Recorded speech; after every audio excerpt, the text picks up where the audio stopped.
Hey guys, the Idaho 4 suspect's neighbor has spoken out. Are we going to hear the traditional, he was quiet and nice, kept to himself type of thing, or something different? Pascal. What's up, y'all? It's your boy Pascal back at it again with another pop-up video. Be sure to follow me on Instagram, Twitter, and on TikTok, The Pascal Show. One word, hit that like button down below, and let's not forget to crush that subscribe button if this is your first time checking out this channel right here. Anyway, we got to jump into the story. Now, we already know about Bryan Kohberger being the suspect arrested in connection to the Idaho 4 tragedy. And of course, we already have been hearing things about him in school, how he's has conducted himself in school, how he is even at the local watering holes, how he's called girls the B word, and how he's been a creepazoid and all that stuff. But the other burning question that I still have to ask is, what is he like around other people in his neighborhood, in his apartment complex? Is he super neighborly, just waving, going, hi? You know what I'm saying? And knowing everybody in the neighborhood, picking up his newspaper for the day, just being super kind, that law-abiding citizen, Or was he an absolute nightmare and hard to live with or hard to live near? That's something I've been asking for a little bit now since he's been arrested. What are the neighbors saying? Well, the funny thing is now the neighbors have spoken out, or at least a few of them, all right? And it says it right here. Obviously, apparently he never slept, which is terrible to hear if you lived underneath an insomniac, okay? We got to look into this. The neighbor has something to say. There's some neighbors that have some things to say here. It's very interesting. Let's jump into this, shall we? So, says here, Bryan's downstairs neighbor said the alleged quadruple slayer never slept, which is a nightmare. I can only imagine, okay? Because God knows what he's playing, if he's playing music or if he's playing COD super loud, whatever. But let's get into this, okay? So he never slept, and he looked too weak to do what he's alleged of doing. The neighbor, who asked to remain anonymous, which makes sense, told that Bryan, BK, I like to call him, usually just kept to himself. We've heard this story many times before. We've heard this same MO on other monsters as well. Kept to themselves, very, very quiet, right? So they said usually kept to himself, but could always be heard at odd hours. This sounds terrible. And I wonder, what you mean by odd hours, right? Well, here it is. He's normally a very late night person, going to the bathroom and vacuuming at 1 or 12 in the morning.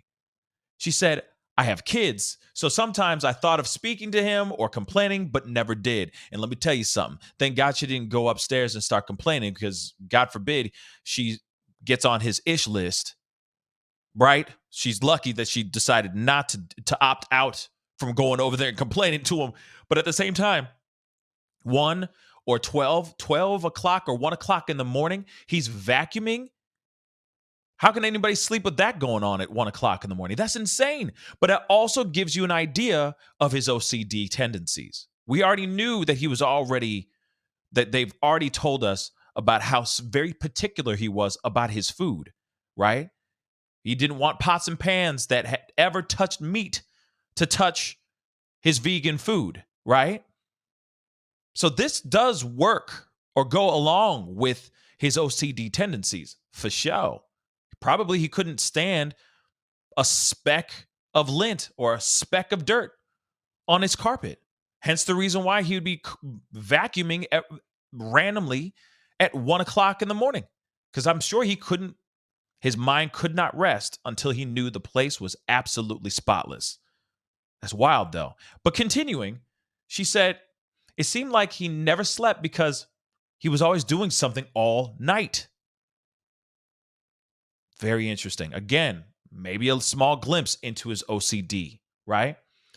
She and her husband were in complete shock when their upstairs neighbor was named as the suspect, obviously. And of course, that news is still rocking everyone. We're all shocked by this news. Real talk. So, continuing, I don't know how he could have done this thing to people because he didn't look that tough. Oh, honey, let me tell you something. Never, never, ever underestimate the power of pure blind rage. I'm just going to say that. And I will say this too. I have seen so many dudes and so many people who you don't think could do something like this. You think it would take 3 men to do something like this? But then you just sprinkle a little bit of rage in them, a little passion and rage. I'm telling you, I've seen dudes who look like they couldn't even lift a paperweight and they have the strength of 20 men. Just saying. You just never, never know. And he says, she continues, we're all PhD students here. So it takes a lot of hard work and smarts to get to this point, which we understand. We have heard that his teachers have already said how smart, how he was so brilliant, how he was so intelligent, right? So obviously he's putting a lot of work into that as well, which of course would make sense, especially when he's doing this PhD. I can only imagine how much work and countless hours he's up studying and reading, and God knows what else he's reading too. That's the other question as well. But moving on, you don't think someone like that could do something like this. Yeah, you never expect something like this ever, ever to happen. Okay. But as you can see, they're out there. Okay. They are out there doing their due diligence, getting the information that they need to get the evidence and hopefully take this man in, take this monster and bury him under the damn prison, hopefully. All right. So now there was another student that did speak up. Okay. Um, which is also which was also interesting. So they said at first he moved in by himself and we thought his family would come later, but he lived there alone. That's what she recalled. She said she once saw someone who looked like another young female student get out of Kohberger's white car, which is the Elantra that has been taken in for evidence, but they parted ways and went to their own apartments. So he might have just given a student a ride home just to be a nice guy for that day.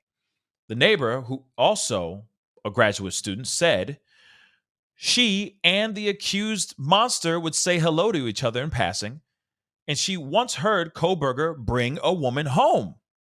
Now, this part is very interesting. She said she didn't see the woman, but these were thin walls, so she could hear Kohberger and this woman talking. Now, there's a lot of questions, and obviously you can see they're getting evidence, they're grabbing all the things, they're obviously doing their job so that they can take this monster down, right?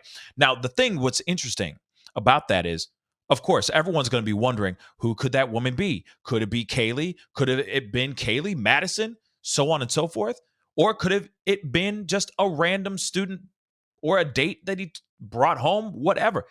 The chances are vast, right? The possibilities are vast with this. And of course, we're going to find out more information, but I know that there are people that are probably asking, could that be where the connection is that Stephen Gonsalves is saying here? Oh, he's seeing connections between Kaylee and this monster. And obviously, we are all wondering, what is the connection, right? And he hasn't said nothing yet. He sure will come up with and say something soon, but we haven't heard anything yet. But then hearing that there's a woman that has been in his house, man, one, before we jump the gun and think that this is Kaylee, this could be anybody, literally anybody, okay? Second, this could be his sister too, coming over the visit. It could be anybody. Like I said, anybody. So before we jump down and get all crazy, let's see what information we get here in the very, very near future. Okay. But as you can see, and they're getting evidence. They're stacking all these things up. Okay. And again, he lived a very low profile, or he kept a very low profile. This is exactly what people would sit here and say. I'd see him go check his mail, and that was it. Other than that, I've only seen him like twice the whole time. and I've lived here since July of 2021. And this was somebody else who's an employee at WSU, okay, that lives by him. So again, what we hear and what we know of right now, let's be real. We're hearing the same MO. We hear this quite a bit, right? We hear this story a lot of, oh, he was a very quiet guy who kept to himself, right? We hear that same story over and over and over again. And now we're hearing that same story about BK, but we're also hearing some strange doings. There's some very strange things that he's doing here. Very, very strange things that he's doing here. The vacuuming and the sort. So this is what we know so far, guys. I know that more and more information is going to be coming out here very soon, but right now, this is the information that we have for now.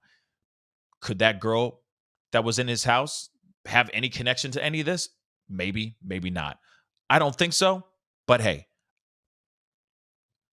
more information is going to be dropping here soon, and we'll get more truth on this particular guy and